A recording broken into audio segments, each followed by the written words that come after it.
Better hurry before she's go- oh, wait. Too late. She's already gone. Oh no. Anyway.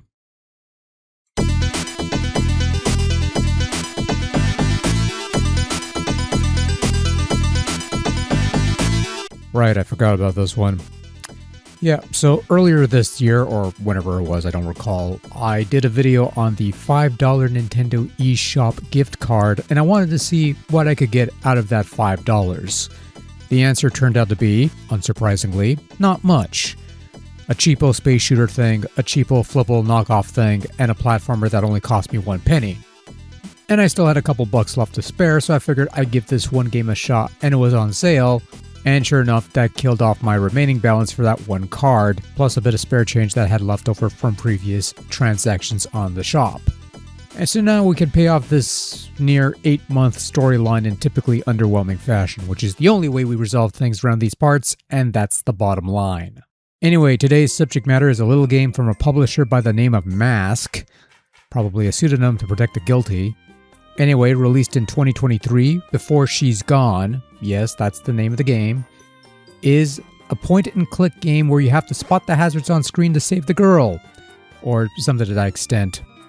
So what happens is that you have a scene on screen, and the game will clue you in on which hazardous thing is threatening this girl's life currently. Guess wrong and you get this screen, but you get to try again as many times as you get it wrong. Guess correctly, and you move on to the next clue, and this continues until you've uncovered all 4 hazards in the scene, upon which you'll move on to the next one, of which the game possesses 20. And that's it.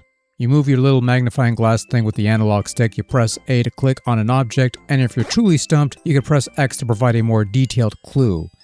Some hazards are plainly obvious, while others require you pay closer attention, but otherwise, it's a fairly short game that could probably take you less than a half an hour to clear, being generous, and once that's done, it's over. The girl lives.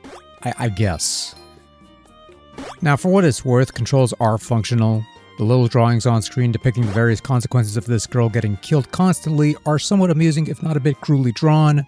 And the game does save your progress, and you can replay previous scenes if desired, not that there's much incentive to do so. And while there's only one music track in the entire game, it is at the very least slightly pleasant sounding, even if it does get a bit tiring after a while.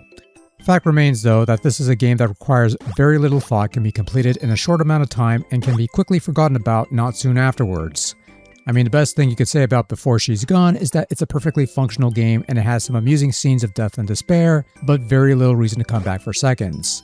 As if you need me to spell it out for you, save your spare change for something more worthwhile.